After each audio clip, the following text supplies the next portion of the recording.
मैं कहना चाहता हूं, जिन भारत विरोधी और आतंकी संगठनों ने भारत माता के मस्तक पर हमला करके कई परिवारों के सिंदूर मिटाए थे, उन्हें भारतीय सेना ने ऑपरेशन सिंदूर के माध्यम से इंसाफ दिलाने का काम किया है। और इसके लिए आज सारा देश भारतीय सेनाओं का अभिनंदन कर रहा है। ऑपरेशन सिंदूर सिर्फ एक सैन्य कार्रवाई भर नहीं है, बल्कि भारत की राजनैतिक, सामाजिक और सामरिक इच्छा शक्ति का प्रतीक है। यह ऑपरेशन आतंकवाद के खिलाफ भारत की दृढ़ इच्छा शक्ति का और सैन्य शक्ति की क्षमता और संकल्प शक्ति का भी प्रदर्शन है। हमने दिखाया है, भारत आतंकवाद के खिलाफ जब भी कोई कार्रवाई करेगा तो आतंकवादियों और उनके आकाओं के लिए सरहद पार की जमीन भी सुरक्षित नहीं रहेगी।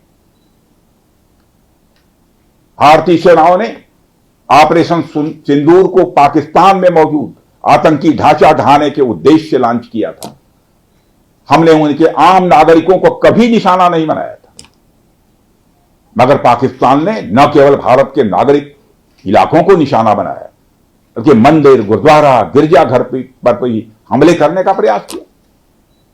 भारतीय सेना ने शौर्य और पराक्रम के साथ साथ संयम का भी परिचय देते हुए पाकिस्तान के अन्य ठिकानों पर भी प्रहार करके करारा जवाब दिया है। हमने केवल सीमा से सटे सैन्य ठिकानों पर ही नहीं कार्रवाई की, बल्कि भारत की सेनाओं की धमक उस रावलपिंडी तक सुनी गई जहां पाकिस्तानी फौज का हेडक्वार्टर मौजूद है।